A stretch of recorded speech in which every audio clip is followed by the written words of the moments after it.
여러분, 제가 여러분에게 전에 무공의 인간이라고 그렇게 얘기했던 분이 계시죠. 이제 한 3년 전에 천국에 가셨는데, 어제는 제가 말씀을 준비하다가 이분이 밤 2시에 일어나서 기도를 하다가 하나님의 음성을 듣고 저에게 보낸 글을 적은 것을 읽어보았어요.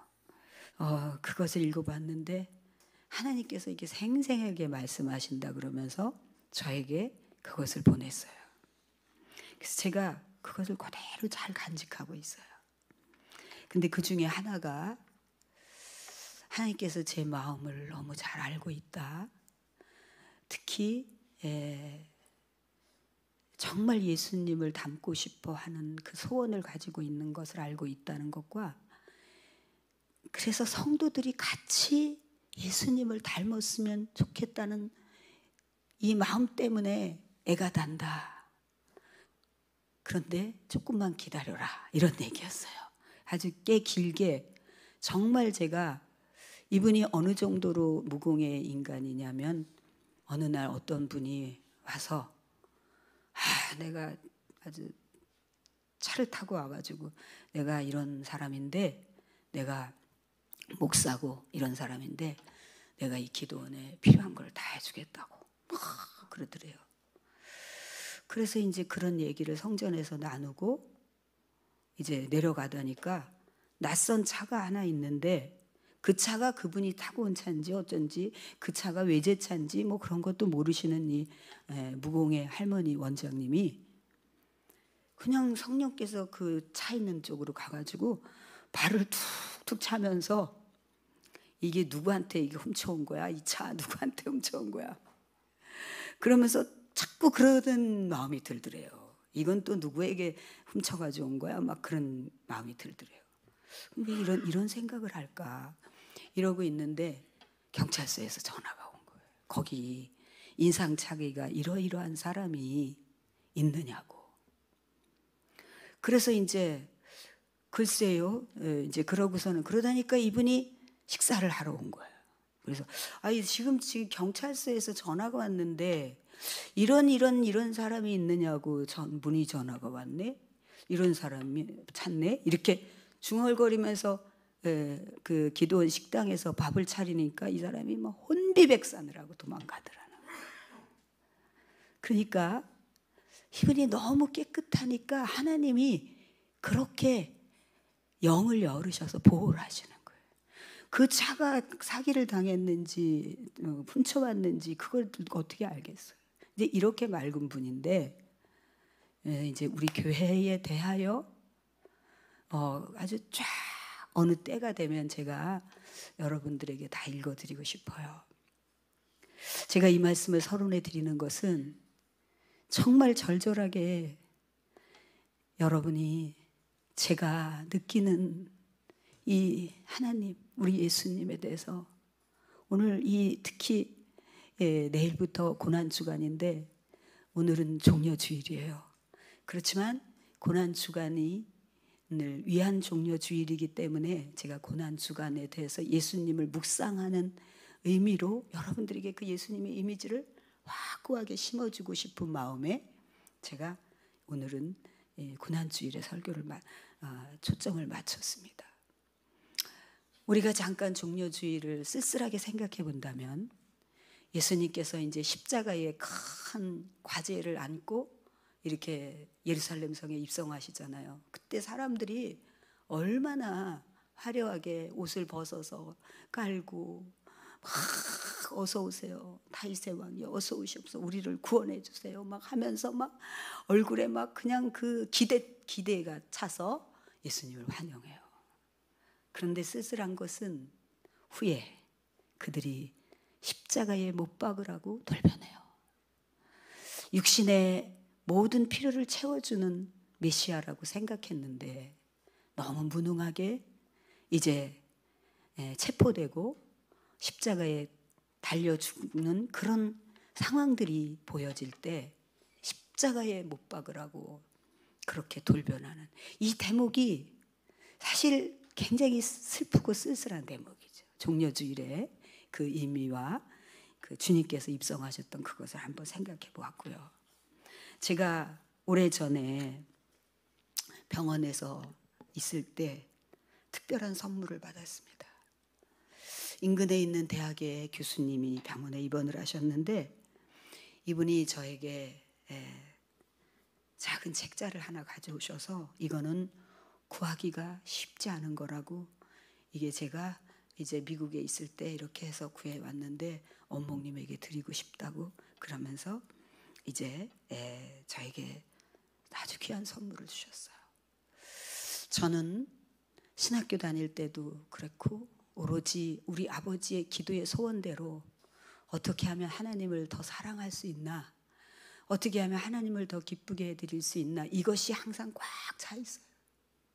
그러다 보니까 그러면서 그분이 이 책을 건네시면서, 물론 그 책은 낡아서 제가 어렵게 또 구했어요. 근데 이 책을 건네면서 여기에 이거는 터키 서원에 소장되어 있는데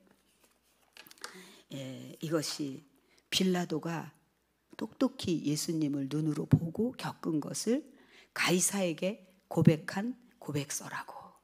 제가 간간히 고난주간이면 여러분들에게 예수님의 생생한 이미지를 심어주려고 여러분들에게 읽어드렸어요. 그래서 이 작은 책을 제가 그 후에도 막 수소문을 해가지고 해외 나갈 때도 가지고 읽고 그러다가 이게 이제 새로 책을 수년 전에 몇 권을 사서 없어질까봐, 그래서 이제 제가 이렇게 된 것을 오늘 여러분들에게 이것을 읽어드리는 이유는, 여러분이 성경에서 예수님의 사역을 보고, 그렇지만 이건 조금 더 사적인 부분들을 아주 생생하게 기록한 이것을 여러분들에게 읽어줌으로써 여러분들이 예수님에 대한 이미지를 더 확실하게 느꼈으면 좋겠습니다. 로마의 역사가인 발레루스는 예수님에 대해서 말하기를 자기가 만난 사람 중에서 수많은 군대보다 이 예수님을 가장 두려워했다고 기록했습니다. 그는 그렇게 말할 때 뭐라 그러냐면은, 예수는 모든 종류의 병자들을 치료하였고 죽은 자를 살렸으며 그가 결실하지 못한 과일나무를 저주하였을 때 그 나무는 즉시 뿌리까지 시들어 말라 죽었다고 기록하면서, 예수는 그의 놀라운 능력을 타인을 해치기 위하여는 결코 사용치 않았으며 항상 불쌍한 자들의 마음에 주의를 기울였다고 기록하였다. 예수에 대한 유대인들의 여론은 양분되어서 빈민층은 로마의 권력으로부터 구원해낼 그들의 구원자로 여겨 예수를 왕으로 삼으려고 했고, 또 지도 계급 유대인들은 예수를 증오하고 시기하여 등 뒤에서 그를 저주하고, 그들은 예수를 죽음만큼이나 두려워하면서도 그를 애굽의 마술사라고 빈정거리면서 양분화됐던 얘기를 이제 이 역사가는 생생하게 기록하고 있습니다. 이제 지금부터 빌라도가 가이사에게 친히 썼던 내용을 제가 읽으면 가깝게 문안드립니다. 제가 다스리는 지역에서 최근 수년 동안에 일어난 사건은 너무나 독특한 일이어서 시간이 흐름에 따라 우리나라의 운명까지 변하게 할지도 모르는 일이기 때문에 저는 사건이 일어난 대로 가깝게 소상히 알려드리고자 합니다. 그러면서 제가 유대 총독이 된 날을 저주하고 싶을 정도로 부임한 이래 생활은 불안과 근심의 연속이었습니다. 그리고 이제 자신이 부임해가지고 이제 그 갈릴리의 영주들과 대제사장들, 그 부하 직원들을 초청했는데, 그런데 초청한 그 시간이 지났는데도 아무도 나타나지 않았고, 그때 저는 나를 모욕하나라는 것으로 생각했다는 거예요. 며칠 후 대제사장이 저를 방문하였습니다. 그의 거동은 엄숙하였으나 외식에 가득 찬 것이었습니다. 그는 그들의 종교가 그의 추종자들에게 로마 사람들과 자리를 같이 하는 것이라든지 먹는 것이라든지 마시는 것을 금지한다고 변명하였습니다.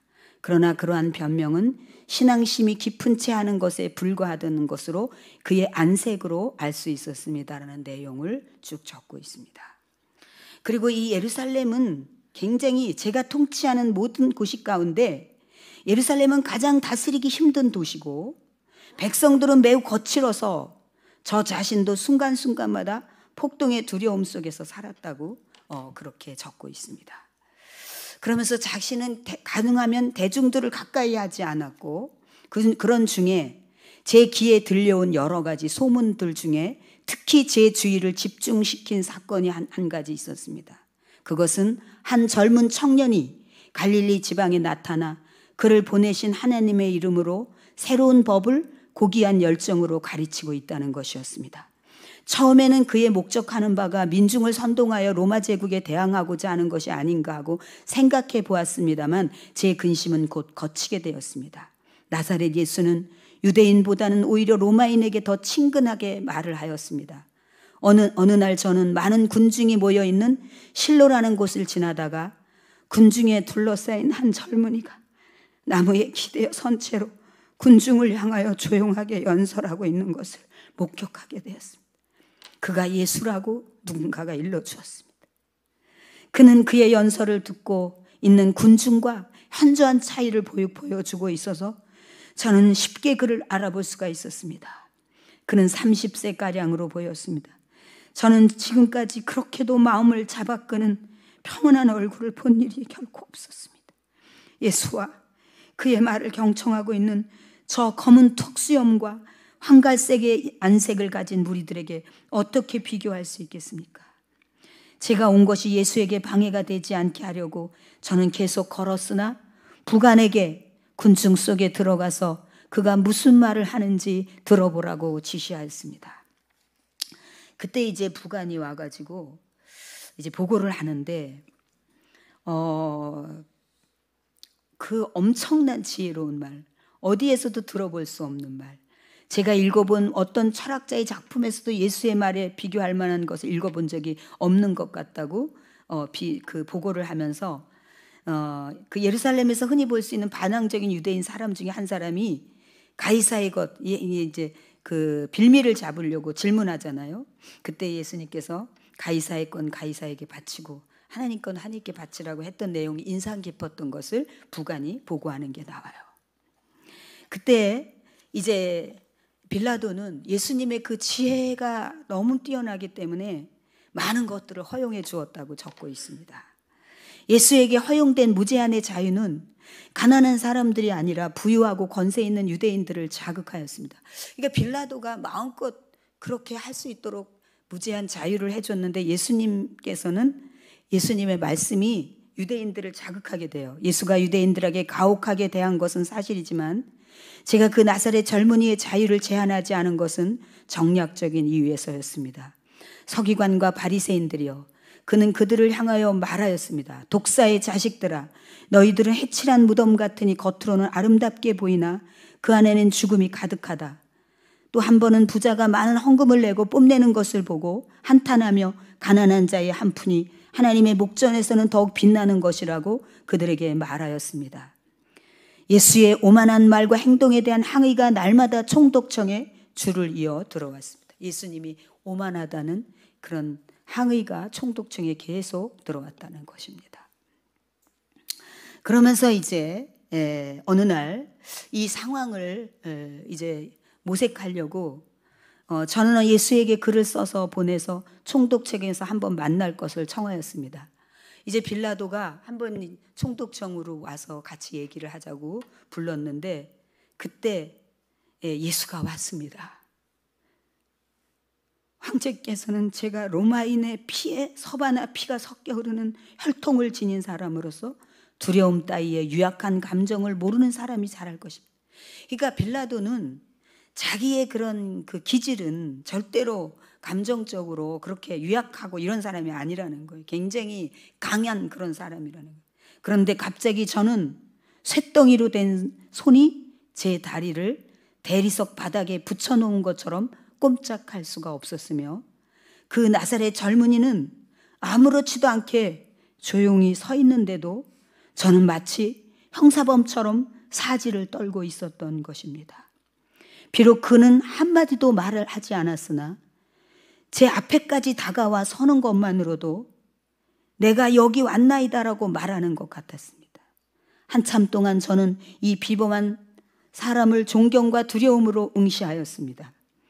그는 모든 신들과 영웅의 형상을 그린 수많은 화가들이 아직 그려내지 못한 유형의 사람이었습니다. 그럼에도 불구하고 저는 너무나 두렵고 떨려서 그에게 접근할 수 없었습니다. 예수여 하고 드디어 저는 말문을 열었습니다.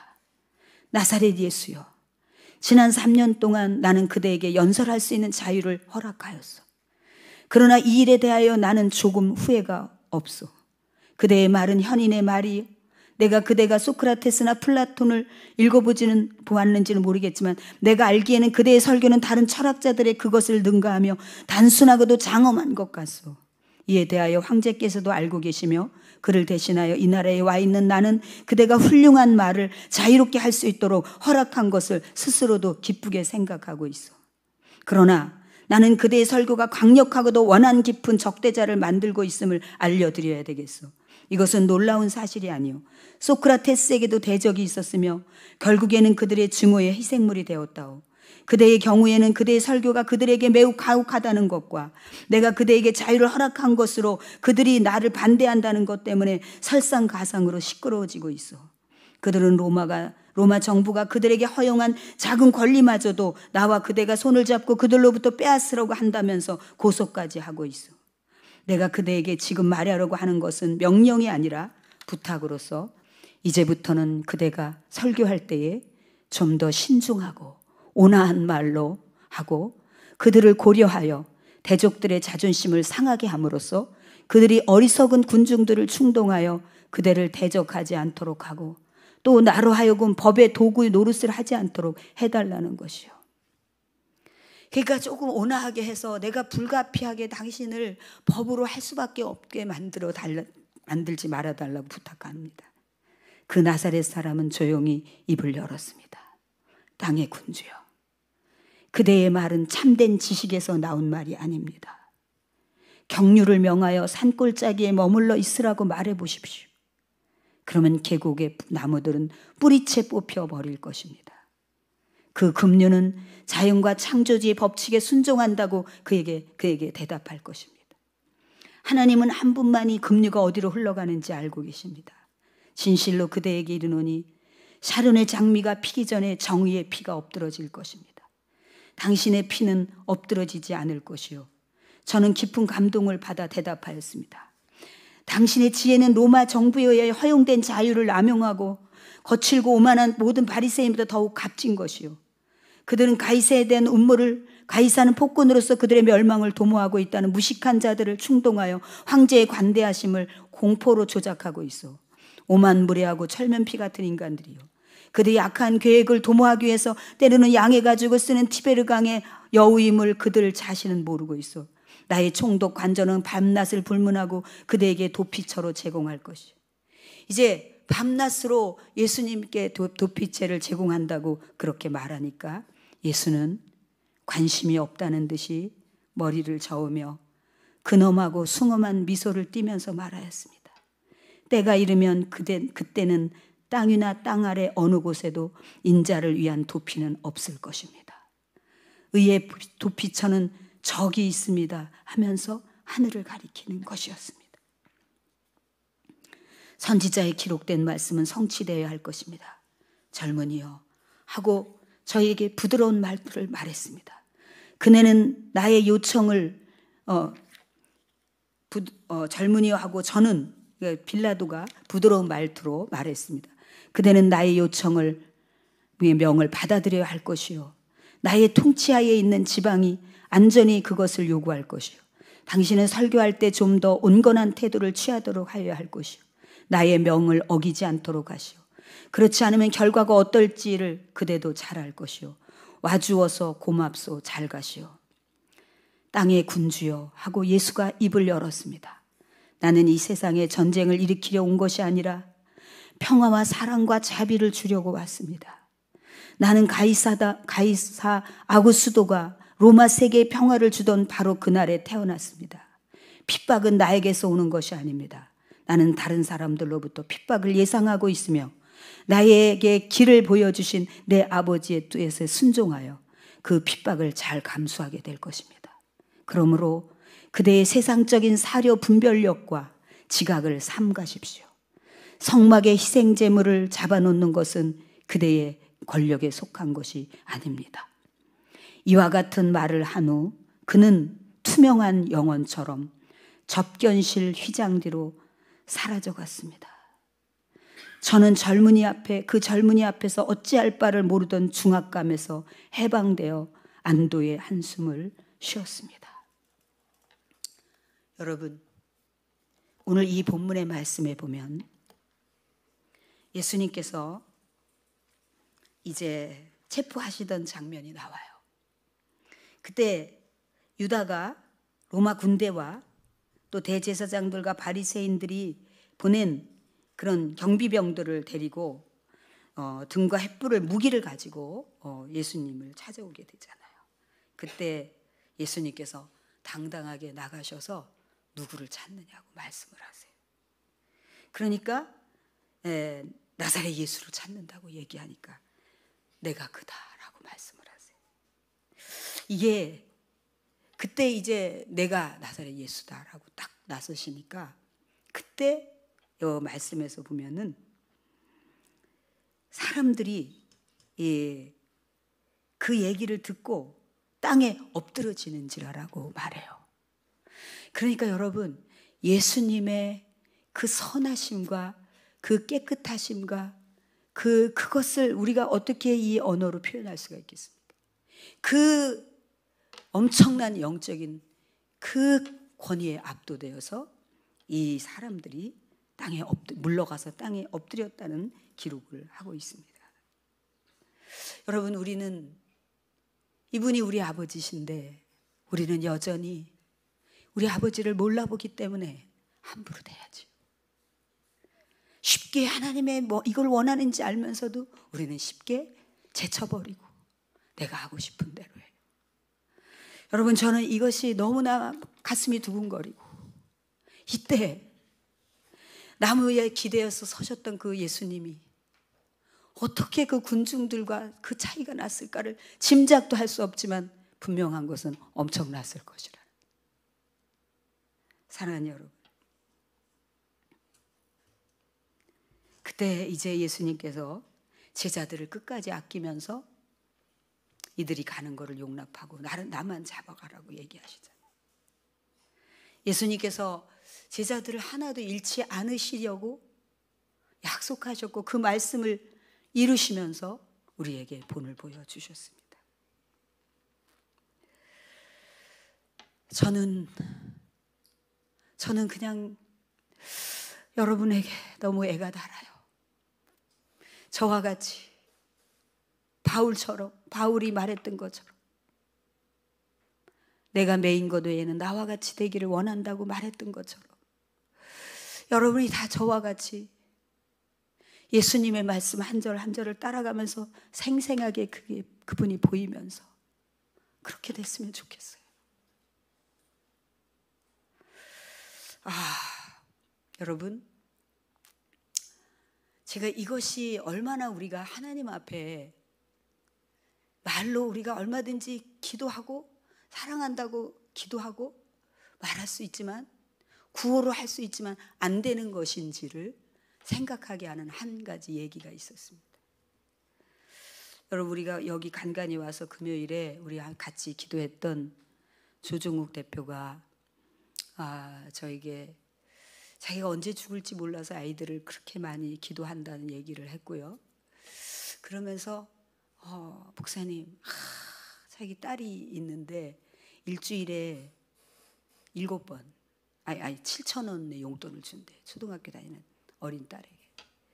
근데 그 7,000원의 용돈을 주면 그 7,000원의 용돈을 거기서 막 여기 이렇게 쓰고 막 이렇게 해가지고 이거는 아빠 생일 선물이라고 200원도 띄고 500원도 띄고 막 이렇게 해가지고 아빠 선물로 4만 원짜리를 뭘 사준다고 자기가 정해놓고 그렇게 떼서 놓고 지금 36,500원 그걸 찍어서 저한테 보내 사진하고 그러면서 36,500원 이렇게 몇 프로 달성 뭐 그런 어플도 까는 게 있나 보죠.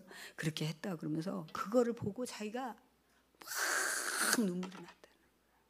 막 눈물이 막 쏟아졌다. 여러분, 이게 바로 사랑하는 거예요. 여러분이 하나님 앞에 드리는 10의 1조도 안 하는데 하나님을 사랑한다고요? 성경에 10의 1조 없어도 해야 되는 거예요. 여러분, 누군가가 좋은 음식을 가져오면 이건 아빠 거라고 떼놓는데 이분이 우리를 살리려고 영원한 생명을 주시려고 우리에게 다 주시는 분인데, 구약에는 있었지만 신약에는 그런 계산이 됩니까? 사랑하지 않는 거예요. 아무것도 없는 거예요. 여러분, 그렇게 직시하세요. 아무것도 없는 거예요. 어떻게 사랑하는데 성경에 없어도 하게 돼요. 얼마든지 아까울 게 뭐가 있어요. 여러분, 그 어린아이가 아빠에게 7,000원 받아가지고 500원, 300원 떼서 기쁨으로, 그것도 기쁨으로 아빠 선물해 준다고. 아빠가 그걸 펑펑 울고. 여러분, 하나님이 펑펑 울게 하셔야죠. 그 마음 시작부터 하나님이 얼마나 기뻐. 헌금은 거기서부터 시작이 되는 거예요. 여러분, 제가요 헌금이라든지 이런 얘기하는 거를 제일 싫어요. 왜냐면 제일 값싼 거기 때문에. 여러분, 자체 인생을 드리고 나의 틀을 무너뜨리고 나의 시간을 드리고 이런 것들, 인생을 하나님께 드리고 하나님을 위해서 내가 바보가 되고 자아가 무너지고, 이것은 훨씬 제가 볼 때는 제 가치에서는 그래요. 이거 훨씬 어려운 거라고 생각하기 때문에 이런 얘기를 하는 거 싫지만, 제가 며칠 전에 우리 조 대표하고 그거를 들으면서 제가 오늘 여러분에게 그 사진도 보여주려고 그랬어요. 여자아이가 아빠한테 이렇게 다 지켜줬어요. 여러분, 하나님이 그렇게 대할 분이 아니에요. 회개해야 돼. 여러분, 그것은 잘못된 거예요. 내가 물론 이렇게 생각할 수도 있죠. 아직 어린아이가 싫어, 나 아빠 안 줘, 나만 다 먹을 거야, 이런 어린아이도 있겠지만, 그러나 그렇게 욕심에 있는 아이도 있지만 어릴 때부터 아빠를 챙기고 엄마를 챙기는 아이도 있어요. 여러분, 어떤 아이가 될 거예요? 하나님에게 그 조 대표가 얼마나 이 카리스마가 강하고 군 장교로 살면서, 근데 막 딸이 그럴 때 막 눈물이 펑펑 쏟아진다. 여러분, 이 세상의 모든 것은 다 하나님의 것이. 나는 적어도 여러분과 저와 함께 있는 동안에 여러분이 극진히 하나님을 잘 섬겨야 된다는, 최고로 공경해야 된다는 거. 여러분, 제 아들의 그 이름이 효자고 주님의 눈물이에요. 제가 저장해 놓은 이름이 카톡에는 효자고 그냥 이렇게 전화 올 땐 주님의 눈물로 떠요. 정말 주님을 너무 감동시킨 주님의 눈물이 됐으면 좋겠고, 그 효자는 하나님께 극진한 효자가 됐으면 좋겠어요. 사랑하는 여러분, 인생은 짧아요. 우리는 하나님 앞에 반드시 가게 돼요. 달라져야 돼요. 여러분, 제발 하나님을 극진히 사랑하고, 여러분, 제가 여러분에게 이런 얘기를 할 때 우리 목사님은 거짓말하지 않는다, 우리 목사님 말씀은 옳은 말씀을 한다는, 적어도 인간적으로 여러분들은 그런 신뢰가 있어요. 그러면 그가 여러분을 가장 좋은 것으로, 가장 좋은 길로, 좋은 수준으로 인도하고 싶은 그런 마음에 여러분들에게 드리는 이 말씀이, 여러분의 수준이 안 된다고 할지라도 우리 목사님 말씀하신 거는 우리를 너무너무 사랑해서 이것이 가장 큰 우리에게 축복이 되기 때문에 그걸 전달하시려고 저러는구나. 여러분, 거기서부터 시작하시고, 하나님, 제가 너무나 하나님에 대한 사랑이 전혀 없네요. 여러분, 이건 분명합니다. 저는 아버지 하나님 앞에 아까운 아까울 것이 없어요. 남녀 간에도 사랑을 하면 아까울 게 없어요. 무슨 계산이 돼요? 우리 모든 성도들이 하나님을 극진히 사랑하는 마음으로 이 고난 주간을 더 깊이 보내기를 축복합니다.